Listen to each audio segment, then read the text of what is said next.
በስመ አብ ወወልድ ወመንፈስ ቅዱስ አሐዱ አምላክ አሜን። ሚያዝያ 6 በዚህ ቀን ቅድስት ማርያም ግብፃዊት አረፈች። ታሪኳም ይህንን ይመስላል። በፊልስጤም ገዳማት በአንዳቸው ውስጥ ከሕፃንነቱ ጀምሮ በገዳማዊ ሕይወት ምግባር ተኮትኩቶ ያደገ፣ በአነጋገሩ በሕይወቱ የተቀደሰ ካህን የነበረ አንድ አረጋዊ ነበር። የዚህ አረጋዊ ስም ዞሲማስ ይባላል። በመንፈሳዊ ሕይወቱ የታወቀ የነበረ ከመሆኑ የተነሳ በቅርቡ ከሚገኙት ገዳማት ሩቅ ካሉት ገዳማት ሳይቀር ብዙዎች ወደ እርሱ ይመጡ ነበር። ሁልጊዜ ቅዱሳት መጽሐፍትን ማንበብ ማጥናትን አያስታጉልም ነበር። ቅዱስ ዞሲማስ ስለ ገዳማዊ ሕይወቱ አጀማመሩ ሲናገር ገና በሕፃንነቱ የእናቱን ጡት እንደተወ 53 ዓመት እስኪሆነው ድረስ በብሕትውና ሕይወት ወደ ኖረበት ገዳም ተወስዶ እንደተሰጠ ይናገራል። ከዚያ በኋላ በሁሉም ነገር ፍጹም እንደሆነ፣ ከማንም ሌላ ሰው ምንም አይነት እርዳታም ሆነ ምክር ወይም ሊጠቅመው የሚችል ነገር እንደማያስፈልገው ወይም ሊያገኝ እንደማይችል ሆኖ እየታሰበው በክፉ ሀሳብ መሰቃየት ጀመረ። በሕሊናው የትዕቢት ሀሳብ እየተመላለሰበት ለራሱ እንዲህ ይል ነበር፣ በዚህ ምድር ላይ እኔ ያልደረስኩበትን የብሕትውና ሕይወት ሊያሳየኝ የሚችል መነኩሴ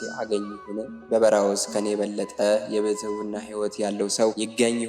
እያለ እንዲህ እያሰበ ሳለ በድንገት የእግዚአብሔር መልአክ ተገለጠለት፣ እንዲህም አለው፣ ዞሲማስ ሆይ በሰው አቅም ሊደረግ እስከሚቻለው ድረስ በጽናት ተጋድለሃል፣ በብሕትውና ሕይወትም በቁርጠኝነት ተጉዘሃል። ሆኖም ግን በፍጹምነት የደረሰ ሰው የለም። ከደረስክበት በላይ የሆነ ካለፍካቸው ትግሎች የሚበልጡ ገና ያልደረስክባቸው የማይታወቁ ተጋድሎች ከፊት ይጠብቁሃል። ወደ ድህነት የሚወስዱ ብዙ የተጋድሎ መንገዶች እንዳሉ ትረዳ ዘንድ እንደ ታላቁ አባት እንደ አብርሃም የትውልድ ሀገርህን ትተህ በዮርዳኖስ ወንዝ ወዳለው ገዳም ሄደ። ቅዱስ ዞሲማስም ከእግዚአብሔር መልአክ እንደተነገረው አደረገ። ከሕፃንነቱ ጀምሮ የኖረበትን ገዳም ትቶ ወደ ዮርዳኖስ ሄደ። በመጨረሻም በእግዚአብሔር ወደ ላከው ገዳም ደረሰ። የገዳሙ በር አንኳኩቶ ለበር ጠባቂው መነኩሴ ማንነቱን ነገረ። በር ጠባቂውም ለአበምኔቱ ነገረ። አበምኔቱ ወዳለበት እንዲገባ ሲፈቅድለት የተለመደውን ገዳማዊ ተአምኖ ጸሎት አደረገ። መነኩሴ መሆኑን ሲያይ የገዳሙ አበምኔትም ወንድሜ ሆይ ከየት መጣ? ከምግባር ድሆች ወደሆነን ሽማግሌዎች ስለምን መጣ አለው። ቅዱስ ዞሲማስም ከየት እንደመጣሁ መናገር አያስፈልግም፣ ነገር ግን አባቴ ሆይ እኔ የመጣሁት መንፈሳዊ በቋቴን ፈልጌ ነው። ለሰዎች የእግዚአብሔርን መንገድ በማሳየት ነፍሳትን ወደ እግዚአብሔር በማቅረብ ያላችሁን ታላቅ መንፈሳዊ ጥበብ ሰምቻለሁና ስለዚህ ወደ እናንተ መጣሁ በማለት መለሰ። የገዳሙ አበምኔትም እንዲህ አለው፣ ወንድሜ ሆይ የነፍስን ቁስል ሊፈውስ የሚችለው እግዚአብሔር ብቻ ነው። አንተንም እኛንም መንገዱን ያስተምረን ይምራን ዘንድ ፍቃዱ ይሁንልን። ሆኖም ድሆች የሆን አረጋውያን እኛን ለመጎብኘት ያነሳሳ የክርስቶስ ፍቅር ነውና ያመጣኸው ለዚህ ከሆነ ከኛ ጋር ቆይ። ሕይወቱን ስለ እኛ ድህነት አሳልፎ የሰጠው መልካሙ እረኛችን ሁላችንንም የመንፈስ ቅዱስን ጸጋ ያሳድርብን። ከዚህ በኋላ ዞሲማስ ከአበምኔቱ ፊት ወድቆ ጸሎት ቡራኬ ተቀብሎ በገዳሙ መኖር ጀመረ። በዚያም ምግባራቸው በተዘክሮተ እግዚአብሔር የበለጸጉ በመንፈስ የሚቃጠሉ ሁሉንም ነገር ስለ ክርስቶስ ብቻ የሚሰሩ አረጋውያን ተመለከተ። ሳያቋርጡ ይዘምራሉ፣ ሌሊቱን በጸሎት ያሳልፋሉ። ሁልጊዜ እግዚአብሔር ከእጃቸው ጸሎት ከአንደበታቸው አይቋረጥም ነበር። ከንቱ ንግግር በመካከላቸው ጨርሶ አይሰማም ነበር። የዚህ ዓለም ሀብት ንብረት ማከማቸት ወይም መግዛት መሸጥ፣ ስለዚህ ዓለም ሕይወት ማሰብ መጨነቅ በእነርሱ ዘንድ የለም። ቅዱስ ዞሲማስም ይህን በማየት በጣም ተበረታታ። በፊቱ ላለው ተጋድሎም ራሱን አዘጋጀ። የገዳሙ በሮች ሁልጊዜ ዝግ ነበሩ። የሚከፈቱት ከመነኮሳቱ አንዱ ለገዳሙ አገልግሎት ጉዳይ ከገዳሙ ውጭ ሲላክ ነበር። ገዳሙ በዓለም ሰዎች የማይጎበኝ ብቻ ሳይሆን ከነመኖሩም ያልታወቀ በረሃ ነበር። እግዚአብሔር ዞሲማስን ወደዚያ ገዳም እንዲሄድ ያደረገበት ምክንያት የሆነ የዚያ ገዳም ሕግ ስርዓት ነበር። በታላቁ ጾም ጾመ ኢየሱስ ጾም አብይ ጾም መጀመሪያ ላይ ባለው እሁድ ካህኑ ቅዳሴ ቀድሶ ሁሉም መነኮሳት የክርስቶስን ቅዱስ ሥጋውን ክቡር ደሙን ይቀበላሉ። ከቅዳሴው በኋላ ወደ ቤተ ሄደው ትንሽ ማዕድ ይሳተፋሉ። በዚያ ሁሉም በቤተ ክርስቲያን ውስጥ ይሰበሰቡና በአስተብርኮ በሰጊድ ሆነው በጻሕቅ ልብ ከጸለዩ በኋላ እርስ በርሳቸው በመንፈሳዊ አሳሳም ይሳሳሙና ይቅርታ ይጠያየቃሉ። ከዚያም እያንዳንዱ አበምኔቱን እጅን እየነሳ ከፊቱ ስላለው ተጋድሎ እንዲያስበው እየጠየቀ ጸሎትና ቡራኬውን ይቀበላል። ከዚያ በኋላ የገዳሙ በሮች ወለል ብለው ይከፈታሉ። መነኮሳቱም እግዚአብሔር ብርሃኔ መድኃኒቴ ነው፣ የሚያስፈራኝ ማን ነው? እግዚአብሔር የሕይወቴ መታመኛ ነው፣ የሚያስደነግጠኝ ምንድን ነው? የሚለውን የዳዊትን መዝሙር እስከ መጨረሻው እየዘመሩ ሁሉም ወደ በረሃው በመሄድ የዮርዳኖስን ወንዝ ይሻገራሉ። በገዳሙ ያለው ቤተክርስቲያን አገልግሎት እንዳይታጎል ለማድረግ 1 ወይም 2 መነኮሳት ብቻ በገዳሙ ይቀራሉ። በስንቅ በኩል እያንዳንዱ እንደ ሰውነቱ ፍላጎት እንደ ብቃቱ የሚያስፈልገውን ወይም የሚቻለውን ያህል ይወስዳል። አንዱ ትንሽ ህብስት ይወስዳል፣ ሌላው ትንሽ ጥሬ ይይዛል፣ ሌላው የተቀቀለ ስንዴ ወይም ቴምር ይወስዳል። አንዳንዶቹ ደግሞ በማቅ ከተሸፈነ ከሰውነታቸው በቀር ምንም ነገር አይይዙም። ለቁመተ ስጋ የሆነ ነገር መመገብ ግድ ሲሆንባቸው በበረሃው የሚበቅሉትን እጽዋት ምጽዋት ይቀምሱ ነበር። ዮርዳኖስን ከተሻገሩ በኋላ በተለያየ አቅጣጫ ይበታተናሉ። የህይወታቸው ስርዓትም እንዲህ ነበር። ሌላው የጾሙን ጊዜ እንዴት እንዳሳለፈ እንዴት እንደጾመ እርስ በርስ አለመነጋገር፣ አለማወቅ ነው። አንዱ ሌላውን ቢያየው ርቆ ወደ ሌላ ቦታ ይሄዳል። መላውን ጾም እንዲህ ብቻቸውን በመሆን በጾም በጸሎት ከፈጣሪያቸው ጋር በመነጋገር ከቆዩ በኋላ የሆሳዕና ዕለት ወደ ገዳማቸው ይመለሳሉ። ማንም ሌላውን መዋለ ጾሙን በበረሃ ውስጥ እንዴት እንዳሳለፈው አይጠይቅም። እያንዳንዱ መነኩሴ የጾሙ ጊዜ እንዴት እንዳሳለፈው ምስክሩ የራሱ ሕሊናና እግዚአብሔር ብቻ ነበሩ። ቅዱስ ዞሲማስም እንደ ሌሎቹ መነኩሳት ሁሉ አደረገ። ወደ በረሃው ውስጥ ርቆ ሄደ። ምናልባት በዚያ ብቻውን የሚኖር ገዳማዊ አባት ባገኝ በሚል ውስጣዊ ተስፋ ወደ በረሃው ውስጥ ዘልቆ ገባ። ወደ አንድ የታወቀ ቦታ ለመድረስ እንደሚቸኩል ሰው ሳያቋርጥ ሳይደክም ተጓዘ። ለ20 ቀናት ያህል በተከታታይ ወደ በረሃው ውስጥ ከተጓዘ በኋላ የ6 ሰዓት ጸሎቱን ቆሞ ሲያደርስ ሳለ ከቆመበት ኮረብታማ ቦታ በስተቀኝ በኩል ሰው የመሰለ ረጅም ግራጫ ጸጉር አይነት ነገር ተመለከተ። ቅዠት ወይስ መንፈስ ወይስ የሰይጣን ምታት ነው እያለ አሰበ። በመስቀል ምልክት በማማተብ ፍርሃቱን ካራቀ በኋላ ራቁቱን የሆነ የሰውነቱን ቆዳ እንደተቃጠለ ያህል በፀሐይ ሐሩር የጠቆረ የሰው አካል መሆኑን ተረዳ።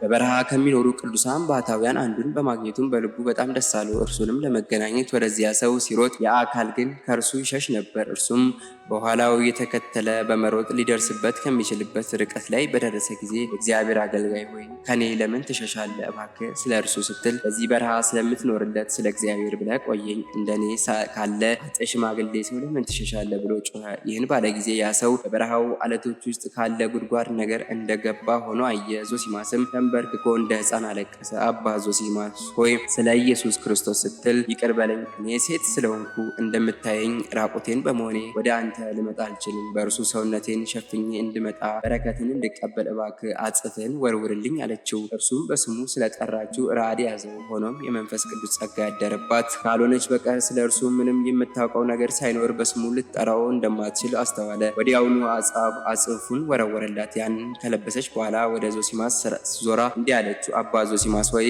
አጥት ሴት የምሆን እኔን ለማየት ለምን ትፈልጋለህ? ከመንፈሳዊ ተጋድሎ ወደ ኋላ የማትል አንተ ከእኔ ምን ለመስማት ለመማር ትፈልጋለህ? ዞሲማስም መሬት ላይ ወድቆ ተባረከው ዘንድ ለመናት። እርሷም እንዲህ ከበፊቱ ወደቀች። አንዱ ሌላውን ቡራኬ በመጠየቅ ሁለቱም መሬት ላይ ወደቁ። እርሱም እርሷን ባርኪኝ ይላታል፣ እርሷም እርሱን ባርኪኝ ትለዋለች። ከሁለቱም የሚሰማው ባርከኝ ባርኪኝ የሚለው አንድ አይነት ቃል ብቻ ነበር። እንዲያ እየተባባሉ ብዙ ከቆዩ በኋላ እርሷ ዞሲማስን አባት ዞሲማስ ሆይ አንተ ካህን ስለሆንክ ብዙ ጊዜ ቅዱስ ቁርባን ስታሳርግ የኖርክ ስለሆነ መባረክ የሚገባ አንተ ነህ አለችው። ይህ ግን ዞሲማስን ወደ በለጠ ፍርሃት መደነቅ ወሰደው፣ ካህን መሆኑን በማወቋ። እርሱ ግን በእንባ ሆኖ እንዲህ አላት፣ መንፈስ ቅዱስ የመላብሽ የከበ ቅድስት እናት ሆይ አንቺ ከእግዚአብሔር ጋር እንደምትኖሪ ለዓለም የሞትሽ እንደሆንሽ ከሕይወትሽ ግልጽ ሆኖ ይታየኛል። ከዚህ በፊት ሳታውቂኝ በስሜ ጠርተሽኛል፣ ካህንም መሆኔንም አውቀሻልና እግዚአብሔር የሚያስደንቅ ጸጋ ሰጥቶሻል። ጸጋ የሚያድረው በረከት የሚሰጠው በማንም ትእዛዝ ወይም በሰው ቃል ሳይሆን በመንፈስ ቅዱስ ፍቃድ ነው። ስለዚህም ስለ እግዚአብሔር ብለሽ ቡራኬሽን ስጪኝ፣ ጸሎትሽን እፈልጋለሁና። እንዲህ እያለ በልመና በተናገረ ጊዜ የአረጋውያን ፍቃድ ለመፈጸም ስትል ለሰዎች ሕይወት ለነፍሳቸው ድህነት የሚያስብ የሚጠነቀቅ እግዚአብሔር የተመሰገነ ይሁን አለች። እርሱም አሜን አለ። ከዚያም ሁለቱም ተነሱ። እርሷም እንዲህ የተራቆተች በምግባር ድሃ የሆነች ሴት ለምን ለማየት ትፈልጋለህ? ሆኖም የመንፈስ ቅዱስ ጸጋ ለእኔ የሚያስፈልገኝን አገልግሎት ታደርግልኝ ዘንድ በትክክለኛው ጊዜ እንዳመጣ ይህንን አንድ ነገር አውቃለሁ። አባት ሆይ እስኪ ንገረኝ፣ ህዝበ ክርስቲያኑ እንዴት ይኖራሉ? ነገስታቱስ ቤተ ክርስቲያኑስ እንዴት እየተመራች ነው? አለችው። ቅዱስ ዞሲማስም ቅድስት እናት ሆይ በአንቺ ጸሎት ክርስቶስ ለዓለም ሰላም ሰጥቷታል። እኔም አንቺ ስለ ዓለም ሁሉ ትጸልይ ዘንድ ስለ እኔ ስለ ኃጥኡም ትጸልይ ዘንድ እማልድሻለሁ አላት። እርሷም ካህን የሆንከው አንተ ለእኔ ለሁሉም ጸልይ፣ ሆኖም ታዛዥ መሆን ያስፈልጋልና ያዘዝከኝን በደስታ እፈጽማለሁ አለች። ከዚያም ፊቷን ወደ ምስራቅ አዙራ አይኖቿን ወደ ሰማይ አቀንታ እጆቿን ዘርግታ ለረጅም ጊዜ መጸለይ ጀመረች። ይህ የመንፈስ ቅዱስ ስራ ነው። ከዚህ ዓለም ፈጽመው ርቀው በበረሃ ያሉት ማንንም የማያዩ ማንም የማያያቸው ባህታውያን እንኳን የዓለምን ድህነት በፍጹም ልባቸው ይናፍቃሉ፣ ይጸልያሉ። ምንም እንኳን በበረሃ ብቻዋን ብትሆን ከቤተ ክርስቲያን ግን አልተለየችም። ለሁሉም ወገኖቿ ምሕረትን የምትጠይቅ ሕያዊት የቤተ ክርስቲያን አባል ናት እንጂ። ስትጸልይም በለሆሳስ ስለነበር ከአንደበቷ ቃል ሲወጣ አይሰማውም ነበር። ስለዚህም ስትጸልይ ምን እንዳለች ዞሲማስ ምንም ነገር መስማት መረዳት አልቻለም። እርሱም ራሱን ወደ መሬት አቀርቅሮ ምንም ያህል ምንም ቃል ሳይናገር ተነስቶ ቆመ። ጸሎቷ በጣም ብዙ ጊዜ የወሰደ ረጅም ሆኖ በተሰማው ጊዜ አይኖቹን ቀና አድርጎ ሲመለከታት ስትጸልይ እንደሚበር ፍጡር እግሯ 1 ክንድ ያህል ከመሬት በላይ ሆኖ በአየር ላይ ሆና ስትጸልይ አያት። ይህንን ሲያይ የበለጠ ፍርሃት ረሃድ ተሰማውና እያለቀሰ ደጋግሞ ፈጣሪ ሆይ ማረኝ እያለ መሬት ላይ ወደቀ። መሬት ላይ ወድቆ እያለ ምናልባት መንፈስ እንዳትሆን ብሎ ተጠራጠረ። በዚያን ጊዜ ወደ እርሱ መጥታ አነሳችውና አባ ዞሲማስ ሆይ ስለ እኔ ሕሊና ለምን ያስጨንቅሃል? ቅዱስ አባት ሆይ እኔ ኃጥእት ሴት ብቻ መሆኔን ተረዳ። በተቀደሰ ጥምቀት የከበርኩ በሆነም እኔ ግን መንፈስ ሳልሆን አፈር ትቢያ ነኝ፣ ስጋዊትም ነኝ አለችው። ከዚያም እግዚአብሔር ከሰይጣን ከወጥመዱ ይጠብቀን፣ እርሱ ከኛ ጋር ያለው ጦርነት ጽኑ ነውና ብላ በመስቀል ምልክት አማተበች። ይህን አይቶ ሰምቶ እግሯ ላይ በመውደቅ እንዴት ወደ በረሃው እንደመጣች ታሪኳን እንድትነግረው ለመናት። ስለ ክርስቶስ ብለሽ አትደብቂኝ። ይህን መናገርሽ ለውዳሴ ከንቱ ብለሽ ሳይሆን ከአንቺ የህይወት ታሪክ የምንሰማው የእውነት ቃል ለእኔ ለኃጡ ለሌሎችም ህይወት ይሆን ዘንድ በዚህም የእግዚአብሔር ድንቅ ስራ ይገለጥ ዘንድ ነው እንጂ ወደዚህ በረሃ የመራኝ የምታገለጊው እግዚአብሔር ያን ከወደቀበት አነሳችሁና እንዲህ አለች። አባቴ ሆይ አስጸያፊ ህይወቴን እነግር ዘንድ በጣም ያሳፍረኛል። አንተ እንዳሰብከው ከውዳሴ ከንቱ ለመሸሽ አይደለም። ነገር ግን ታሪኬን ስትሰማ ሰው ከክፉ አውሬ እንደሚሸሽ ከኔ ትሸሻለ። የግብሬን ክፋት መስማት አትችልም። ሆኖም ሳታቋርጥ ስለ እኔ ትጸልይ ዘንድ ሁሉንም ነገር እነግርሃለሁ አለች። ከዚያም እንባዋ ከፊቷ እየወረደ ታሪኳን መናገር ጀመረች። የትውልድ ሀገሬ ግብጽ ነው። ገና በ12 ዓመቴ ቤተሰቦቼን ትቼ ወደ እስክንድሪያ በመሄድ ራሴን ከክብር አሳነስኩ፣ ድንግልኔን አጣው። ከዚያም የዝሙት ፍቅር አደረብኝ። ለኃጢአት የነበረኝን ፍቅር ታውቅ ዘንድ ትንሽ በዝርዝር ልንገር። ለ17 ዓመት ያህል ይቅርታ አድርግልኝና ሰዎችን የሚያቃጠል የኃጢአት እሳት ሆኜ ኖርኩ። ብዙዎችንም ማሳትኩ። ገንዘብ እንኳን እንስጥሽ ሲሉኝ ገንዘቡን አልቀበልም ነበር፣ እግዚአብሔርም አላምንም ነበር። ነገር ግን እንደፈለግኩ አደርጋለሁ፣ ማንም አይከለክለኝም እል ነበር። ከዕለታት በአንድ ወቅት ሊቢያውያን ግብፃውያን ወደ ባህር እየተቻኮሉ ሲሄዱ አይቼ ወዴት ሊሄዱ እንደሆነ ስጠይቃቸው የከበረ የመስቀልን በዓል ሊያከብሩ ወደ ኢየሩሳሌም እየሄዱ መሆኑን የበዓሉም ነገር መዳረሱን ነገሩኝ። በዚያ ጊዜ እኔም ብዙ ወዳጆችን አገኝ ዘንድ አብሬያቸው ልሂድ ወሰንኩኝ። ለጉዞም ሆነ ለምግብ የምከፍለው ገንዘብ አልነበረኝም። ነገር ግን ሰውነቴ አሳስቷቸው በዚያም ብዙዎችን አጠመድኩ። ዋና የሰይጣን መረብ ነበርኩ። በዚህም እኔ በሰውነቴ ብዙዎችን ማሳት እንደምችል እየተኩራራው እናገር ነበር። የኃጥኡን ሞት የማይወድ እግዚአብሔር መመለሴን እየጠበቀ የታገሰኝ ይመስለኛል። በመጨረሻም ኢየሩሳሌም ደረስን። ከበዓሉ በፊት የነበሩትን ጥቂት ቀናትም በከተማ ውስጥ እንዲሁ አይነት በፊቱም የባሰ አስጸያፊ ሕይወት በመኖር አሳለፍኩኝ። በበዓሉ ቀን ጠዋት በጣም ብዙ ተሳላሚዎች በጌታችን መቃብር ላይ ወደ ተሰራችው ቤተክርስቲያን ሲሄዱ አየው። እኔም ሄደው እዚያ ምን እንደሚያደርጉ ላይ ወደድኩ። በበሩ የተጨናነቁ ሊያልፉ ከሚሞክሩት ብዙ ሰዎች ጋር እኔም አብሬ ክቡር መስቀሉ ለሕዝቡ እየታየ ወደ ነበረበት ቤተክርስቲያን ልገባ ሞከርኩ። ነገር ግን በድንገት የሆነ ኃይል ከበሩ ወደ ኋላ ሲገፋኝ ታወቀኝ። ሌሎች ሰዎች ሁሉም በቀላሉ ይገባሉ፣ እኔ ግን አልቻልኩም። የሆነ ኃይል እንዳልገባ ወደ ኋላ ገፋኝ። በመጀመሪያ በውስጤ ሳኩ። ስለደከመኝ ወይም ሴት በመሆኔ ደካማ ስለሆንኩ ይሆናል ብዬ አሰብኩ። ሌሎች ያለምንም ችግር ወደ ቤተክርስቲያን ወደሚገቡበት በር እንደገና ሄድኩ። ለመግባትም የምችለውን ያህል ሞከርኩ። ሆኖም አሁንም እንደ በፊቱ ባለ ኃይል ምክንያት መግባት አልቻልኩም። በሩ ላይ ቆምኩኝ። እንደገና ለ3 ለ4 ጊዜ ከሞከርኩ በኋላ ኃይሌ ያለቀ። እልፍ ብዬ ሄጄ በበሩ አጠገብ ቆምኩ። በህሊኔ ነገሩ በጭንቅ ተረዳኝ። ቅዱስ መስቀሉን ገብቼ ከማየት ለምን እንደተከለከልኩ ምክንያቱም ማሰብ መረዳት ጀመርኩ። የድህነት ቃል የልቦናዬን አይኖች ነካኝ። እንዳልገባ የከለከለኝም የራሴ የተበላሸ ህይወቴን መሆኑን ግልጥ አድርጎ አሳየኝ። በማልቀስ ደረቴን እየደቃው ከውስጣዊ ልቤ ማዘን ጀመርኩ። ለምን አልገባም? እንዳልገባ የከለከለኝ የኃጢአቴ ብዛት ነውን አልኩኝ። ያን ጊዜ እመቤታችን የቅድስት ድንግል ማርያምን ስዕል ከበሩ ላይ አየው። የእርሷን ስዕል ገጽ ግርማ ውበት ባየው ጊዜ ያለፈ ኃጢአቴ ከፊቴ ወለል ብዬ ታየኝ። ራሴ አፈርኩኝ፣ በደሌም ማሰቃየኝ። ከዚያም ከእመቤታችን ስዕል ስር ወድቄ ጌታዬ መድኃኒቴ ለመከተል ለማገልገል ሌላ እድል አገኝ ዘንድ ተማጸንኩ። መድኃኔ ዓለም ኢየሱስ ክርስቶስን እንዲያድነኝ በመንገዱ እንዲመራኝ ለመንኩት። ቅዱስ መስቀሉን ካየው በኋላ ወዲያውኑ ዓለምን ደስታዋን በሙሉ እንደምክድና እርሱ እንደሚመራኝ ለመሄድ ቃል ገባው። ከጸለይኩ በኋላ የመተማመን መንፈስ ተሰማኝ። ከቆምኩበትና ከጸለይኩበት ቦታ ተነስቼ ከሚሄደው ተሳላሚ ጋር ተቀላቀልኩኝ። ከዚያም በፊት አልደርስበት ካልኩት ቦታ መድረስ ቻልኩ። ያለ ችግር ገብቼ ከተቀደሰው ቦታ ደረስኩ። መሬት ላይ ወድቄ ቅዱስ መስቀሉን በመንቀጥቀጥ በእንባ ሳምኩ። የእግዚአብሔርን ምስጢር ንስሐን እንዴት እንደሚቀበል አየሁ። የቆምኩበትን መሬቱንም ሳምኩ። እስከ እኩለ ቀን ድረስ ራሴን ረሳው። ከዚያም ከቤተ ክርስቲያን ወጥቼ ቃል ከገባሁባት ከዚያች የእመቤታችን ስዕል ስር ሆኜ የኃጥአንን ንስሐ ባንቺ አማላጅነት የሚቀበል እግዚአብሔር የተመሰገነ ይሁን። የከበርሽ እመቤቴ ሆይ ኃጥእ እኔ ሌላ ምን ማለት እችላለሁ? አሁን የገባሁትን ቃል ፈጽም ዘንድ ጊዜው ነው። እጄን ይዘሽ በንስሐ መንገድ ምሪኝ አልኩ። ያን ጊዜ ዮርዳኖስን ብትሻገሪ ታላቅ ረፍት ታገኛለሽ የሚል ድምፅ ሰማሁ። ይህን ሰምቼ እመቤቴ ሆይ አትተይኝ ብዬ አለቀስኩ። ከዚያ በኋላ ቶሎ እያልኩ ተጓዝኩ። ከቤተ ክርስቲያን ስወጣ ከተጓዞች አንዱ እህቴ ሆይ እነዚህን እንኪ ብሎ 3 ሳንቲሞች ሰጠኝ። በእነዚያ ሳንቲሞችም ትንሽ ዳቦ ለመንገድ የገዛው። እያለቀስኩ የከተማዋን በር አለፍኩ። በማታ የዮሐንስ መጥምቅ ቤተ ክርስቲያን ደርሼ ሌሊቱ ሁሉ በዚያ እያለቀስኩ አደርኩ። በጠዋት ካስቀደስኩ በኋላ ትንሽ ጀልባ አገኘውና በእርሱ ዮርዳኖስን ተሻገርኩ። ወደ ፈቀደችው ትመራኝ ዘንድ እንደገና ወደ እመቤታችን ጸለይኩ። ከዚያም ወደዚያ በረሃ ደረስኩ።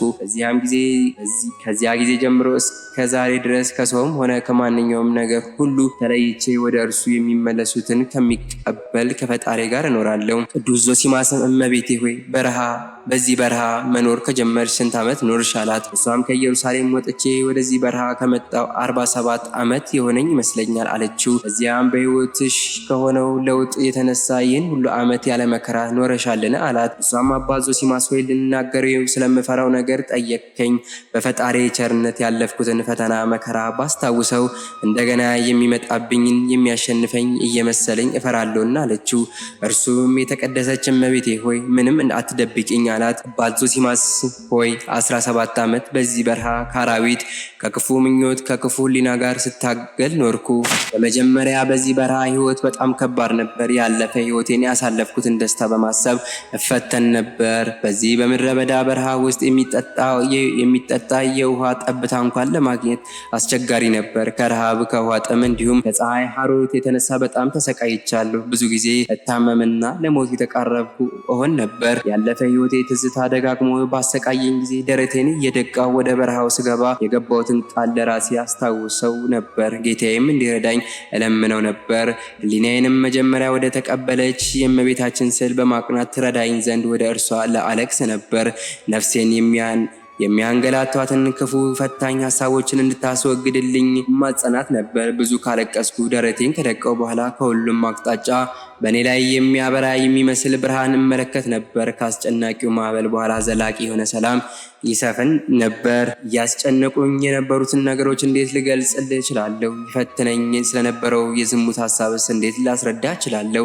እንዲህ ፈተናው አብዝቶ ሲያስጨንቀኝ የሰራሁት ኃጢአቴ ምስክር ሆኖ እንደሚያስፈርድብኝ በማመን ለዚህ ኃጢአቴ ፍጹም ምሕረትን አገኝ ዘንድ መሬት ላይ ወድቄ እያለቀስኩ በእንባ አታጠብ ነበር። የሚያረጋጋ ደስ የሚል ብርሃን መጥቶ እስከሚያበረታኝና የሚያስጨንቀኝን ሀሳቦች ሁሉ እስኪያባረራቸው ድረስ ከመሬት ላይ አልነሳም ነበር። አንዳንዴም አንድ ቀን አንድ ሌሊት ሙሉ መሬት ላይ እንደወደኩ እቆያለሁ። ሁልጊዜ የሕሊናዬን ዓይኖች ወደምትጠብቀኝ ወደ እመቤታችን በመመለስ በበረሃው ሞገድ ውስጥ እየተጨነቀች ላለችው ፍጥረት እጇን ትዘረጋ ዘንድ ለምናት ነበር። እርሷም ሁልጊዜ ትረዳኝ ትቀበለኝ ነበር። ለ17 ዓመታት ያህል እንዲህ ባለ ቋሚ በሆነ መከራ ፈተና ውስጥ ኖርኩ።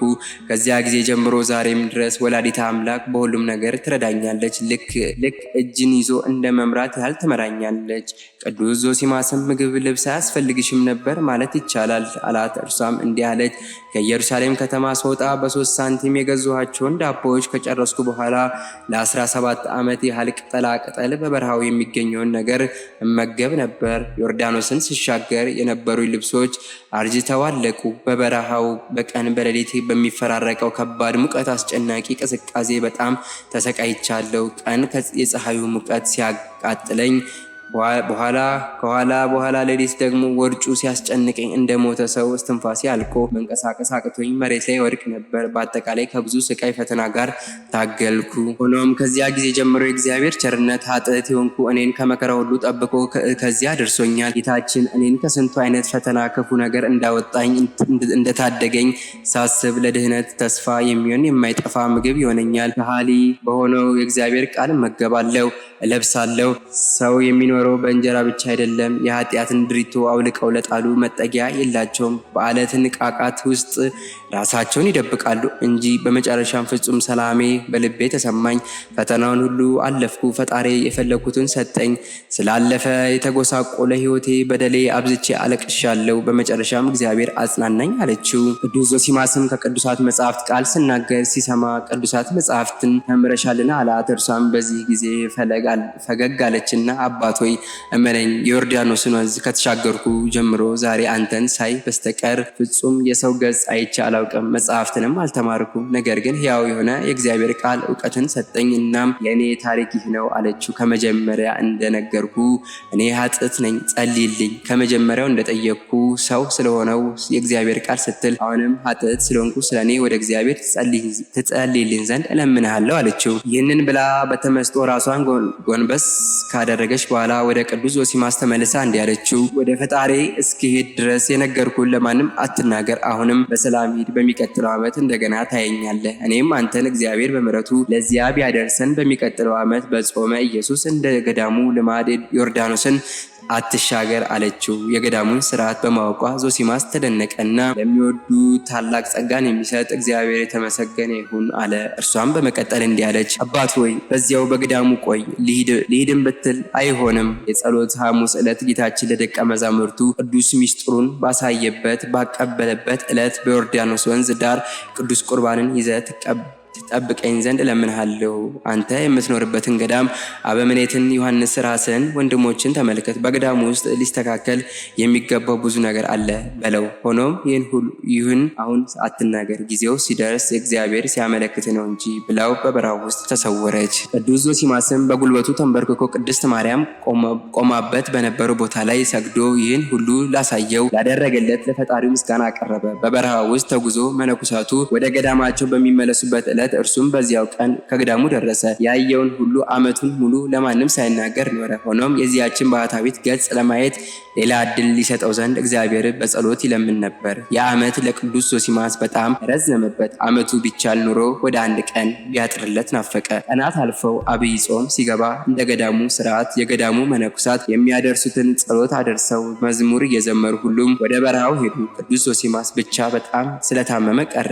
ቅድስቲቷ መሄድ ብትፈልግም አትችልም ያለችውን አስታወሰ። ከብዙ ቀናት በኋላ ከህመሙ አገገመ። መነኩሳቱ ወደ ገዳማቸው ከተመለሱ በኋላ የጸሎተ ሐሙስ ዕለት እንደነገረችው የጌታችን የመድኃኒታችን የኢየሱስ ክርስቶስ ቅዱስ ሥጋ ክቡር ደም ይዞ እንዲሁም ትንሽ ጣዕም ቴምር እና የተቀቀለ ምስር ይዞ በነገረችው ቦታ በዮርዳኖስ ወንዝ ዳርቻ ሄዶ የዚችን ቅድስት መምጣት እየጠበቀ ተቀመጠ።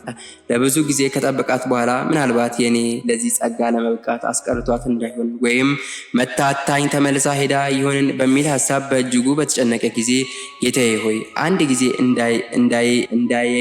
እንዳየኝ የፈቀደልኝ አሁንም በኃጢአቴ ምክንያት አትከልክለኝ በማለት የዚችን ቅድስት ባህታዊት ገጽ በእርሱ ፍቃድ ያሳየው ዘንድ ወደ እግዚአብሔር ጸልየ። ሌላ ሐሳብም መጣበት። ብትመጣስ ጀልባ የለም፣ የማይገባኝ ወደ ሆንኩ ወደ እኔ ትመጣ ዘንድ ዮርዳኖስን እንዴት ትሻገሯለች አለ። እንዲህም ሲያስብ ሳለ ቅድስቲቷን በዮርዳኖስ ማዶ በሌላው ገጽ ቆማ አያት። እርሱም ተነስቶ እግዚአብሔርን ማመስገን መደሰት ጀመረ። ነገር ግን አሁንም ዮርዳኖስን እንዴት እንደምትሻገር አስጨነቀው። ወዲያውም በዮርዳኖስ ውሃ ላይ በመስቀል ምልክት ካማተበች በኋላ ሌሊቱ ጨረቃ የነበረበት ሌሊት ነበር። በቀጥታ ወደ ውሃው ገብታ ከውሃው ላይ እየተራመደች ወደ እርሱ መምጣት ጀመረች። እርሱም ሊሰግድላት ባለ ጊዜ በውሃው ላይ እየተራመደች እያለች አባ ዞሲማስ ሆይ ምን እያደረክ ነው? አንተ የክርስቶስን ቅዱስ ሚስጥር ይዘሃል እኮ አለች። እርሱም ለቃሏ ታዘዘ።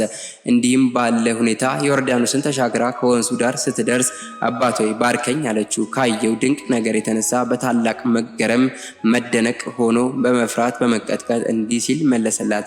እግዚአብሔር እኛ ራሳችንን ንጹሕ ስናደርግ እርሱን እንደምንመስል የተናገረውን ተስፋ የሰጠን ነገር በእርግጥም እውነት ነው። በዚህ ውስጥ እኔን ባሪያን ምን ያህል ከፍጹምነት የራኩ መሆኔን ያሳየኸኝ አምላኬ ኢየሱስ ክርስቶስ ሆይ ክብር ላንተ ይሁን አለ። ከቅዱስ ምስጢር ከተቀበለች በኋላ እጆቿን ወደ ሰማይ አንስታ የእፎይታ መግለጫ በሆነ እንባ ሆና ጌታዬ ሆይ እነሆ ባሪያህን እንደ ቃል አሰናብታት፣ ዓይኖቼ ማዳንህን አይተዋልና አለች። ወደ ቅዱስ ዞሲማስም ተመልክታ አባቴ ሆይ ከይቅርታ ጋር ሌላ አንድ ነገር ስላስቸገርህ ነው። አሁን ወደ ገዳምህ በሰላም ተመለስ። የእግዚአብሔር ቸርነት ይጠብቅህ። በሚመጣው ዓመት መጀመሪያ ወዳገኘኝ ቦታ ተመለስና ና፣ በዚያ እንደገና ታየኛለህ። የእግዚአብሔር ፍቃድ እንዲህ ነውና አለችው። እርሱም እኔ የአንቺን አርአያነት ተከትዬ ወደ በረሃው ለመግባት እናፍቃለሁ አላት። ከዚያም ያመጣላትን ትንሽ የሚቀመስ ነገር እንድትቀምስ ጠየቃት። እርሷም ምስሩን በጣቶቿ ጫፍ ነካችና 3 ፍሬዎችን ወስዳ በአፏ አደረገችና የእግዚአብሔር ጸጋ ነፍስን በንጽህና ለመጠበቅ በቂ ነው አለች። እንዲጸልይላትም ጠየቀችው። እርሱም ከቅድስቷ እግር በመውደቅ ስለ ቤተ ክርስቲያን ስለ ሕዝብ ሁሉ እንድትጸልይ በመማፀን በእንባ ሆኖ ከእርሷ በመለየቱ እያዘነ ሊመለስ ተነሳ። እርሷም በዮርዳኖስ ወንዝ ላይ ካማተበች በኋላ ወደ እርሱ ስትመጣ እንዳደረገችው በውሃው ላይ በእግሯ እየተራመደች ተሻገረች። ከዚያም በበረሃው ተሰወረች። እርሱም በመለየቱ ቢያዝንም ድጋሚ ያገኛት ዘንድ እግዚአብሔር ስላበቃው ባየው ነገር ደስ እያለው ተመለሰ። ነገር ግን ቅድስቲቷን ስሟን ሳይጠይቃት በመቅረቱ ራሱን ወቀሰ። ይህንንም በሚቀጥል ዓመት ለማድረግ ወሰነ። ሌላ ዓመት ባለፈ ጊዜ እንደገና ወደ በረሃው ሄደ። ከተባለው ቦታም ደረሰ። ነገር ግን ምንም የሚታይ ነገር የለም። ዓይኖቹን ወደ ሰማይ አንስቶ ጌታዬ ሆይ በበረሃ ውስጥ የሰወርካትን የከበረች መዝገብን አሳየኝ። በስጋ ያለችውን መልአክ ዓለሙ ሁሉ መጠኗ የማይሆነውን እርሷን አሳየኝ በማለት ጸልየ። ወዲያውም ያረፈ ሰውነቷን በአሸዋው ላይ ወድቆ አየ። ቅዱስ ዞሲማስ በጣም አዘነ። በጎኗ ተንበርክኮ ለረጅም ጊዜ እያለቀሰ ለዚህ ጊዜ እንደሚገባ ጸሎት ጸልየ እንዲህ ሲል ያስብ ጀመር። የዚህችን ቅድስት ሰውነት መቅበር አለብኝ ወይስ ይህ ፍቃዱ ይሁን? እንዲህ ሲያወጣ ሲያወርድ ሳለ በአሸዋው ላይ ከራሱ አጠገብ እንዲህ የሚል ጽሑፍ አየ። አባ ዞሲማስ ሆይ በጸሎተ ሐሙስ ማታ ከቅዱስ ምስጢር ከተቀበልኩ በኋላ ወደ አምላኬ ሄጃለሁ። የደካማይቱ የማርያምን ስጋ በዚህ ቦታ ቅበረው፣ አፈር ወደ አፈር ይመለስ ዘንድ ስለኔም ጸልይልኝ። ቅድስተ ማርያም ግብፃዊት ያረፈችው ሚያዝያ 6 ቀን 522 ዓመተ ምህረት ነው። ይህንን ሲያነብ የቅድስቲቱን ስም በማወቁ ቅዱስ ዞሲማስ ደስ አለው። እንዲሁም በዮርዳኖስ ወንዝ ዳር ቅዱስ ቁርባን እንደተቀበለች ወዲያውኑ በዚያኑ ዕለት ወዳረፈችበት ወደዚህ ቦታ እንደደረሰችም ተረዳ። እርሱን ለመጓዝ 20 ቀናት የወሰደባትን ርቀት ቅድስት ማርያም ግን በአንድ ቀን ውስጥ ደርሳ በዚያው ዕለት ወዲያውኑ ነፍሷን በእግዚአብሔር እጅ ሰጥታል። ቅዱስ ዞሲማስ ባለፈው ዓመት ከቅዱስ ቁርባን ምስጢር ከተካፈለች በኋላ በዚያው ቀን ሰዓት እዚህ ቦታ በመድረሷ በማረፏ ስጋዋም ዓመቱን ሙሉ ምንም ሳይለወጥ በመቆየቱ አደነቀ። በዚህ ጊዜ ከጫካው አንበሳ መጣና እግሮቿን ከላሰ በኋላ ለመቃብር የሚበቃ ጉድጓድ ቆፈረ። አባ ዞሲማስም ለሁሉም ትጸልይ ዘንድ እየተማጸነ እግሮቿን በእንባው አጠበ። ከዚያም ስጋዋን በአፈር ሸፈነ። አንበሳውም ወደ ጫካው ሄደ። ቅዱስ ዞሲማስም ጌታችን አምላካችን ኢየሱስ ክርስቶስን እያመሰገነ ወደ ገዳሙ ተመለሰ። ከገዳሙ ሲደርስም ለሁሉም መነኩሳት ሁሉንም ነገር ነገራቸው። እነርሱም የእግዚአብሔርን ድንቅ ተአምራት ሲሰሙ አደነቁ። የቅድስቲቷን ዜና ሕይወት ገድልም በታላቅ አክብሮት ፍቅር በማዘከር በማሰብ ጠበቁ። አበምኔት ዮሐንስም ቅድስት ማርያም አስቀድማ ለአባ ዞሲማስ እንደነገረችው በገዳሙ ውስጥ ብዙ ነገሮች ተበላሽተው አገኘ። እርሱም በእግዚአብሔር እርዳታ ሁሉንም ነገር አስተካከለ። ቅዱስ ዞሲማስም በዚያው ገዳሙ ውስጥ ወደ 100 ዓመት ገዳማ ኖሮ አረፈ። ወደ ዘላለም ሕይወትም ሄደ። ይህን የቅድስት ማርያም ግብፃዊት ገድል የጻፈው ቅዱስ ሶፍሮኒዮስ የተባለ የኢየሩሳሌም ጳጳስ ነው። ስብሐት ለአብ ስብሐት ለወልድ ስብሐት ለመንፈስ ቅዱስ አሐዱ አምላክ አሜን። አነሳስቶ ላስጀመረን አስጀምሮ በሰላም ላስፈጸመን ለአባቶቻችን የእነ አብርሃም የእነ ይስሐቅ የእነ ያዕቆብ አምላክ ልዑል እግዚአብሔር ስሙ ከአጽናፍ እስከ አጽናፍ የተመሰገነ ይሁንልን። ከእናታችን ከግብፃዊት ማርያም ረድኤት በረከትን ያሳትፈን። በቃል ኪዳኗ በአማላጅነቷ ሁላችንም ተጠብቀን አሜን። አቡነ ዘበሰማያት የተቀደሰ ስምከ ትምጻእ መንግሥትከ ወይኩን ፈቃድከ በከመ በሰማይ ከማሁ በምድር ሲሳየነ ዘለለዕለትነ ሀበነ ዮም ህድግ ለነ አበሳነ ወጌጋየነ ህድግ ለዘአበሰነ ታባነ ጊዜ ውስጥ መንሱት አላ አድኅነነ ወአድኀነ እምኩሉ እኩይ እስመ ዚአከ መንግሥት ኃይል ወስብሐት ለዓለመ ዓለም። በሰላም ቅዱስ ገብርኤል መልአክ ኦ እግዝእትነ ማርያም ሰላም ለኪ ድንግል በሕሊናኪ ወድንግል በሥጋኪ እግዚአብሔር ጸባኦት ሰላም ለኪ ብሩክ አንቲ እምአንስት ወብሩክ ፍሬ ከርሥኪ ተፈሥሒ ፍስሕቶ ማርያም ምልዕተ ጸጋ እግዚአብሔር ምስሌኪ ሰአሊ ወጸልዪ አበ ፍቅር ወልድኪ ኢየሱስ ክርስቶስ ከመ ይስረ ለነ ኃጣውኢነ ከመ ይጸንዕ ብኪ እግዚአብሔር አብይ። ስብሐት ለአብ ስብሐት ለወልድ ስብሐት ለመንፈስ ቅዱስ ይእዜኒ ወዘልፈኒ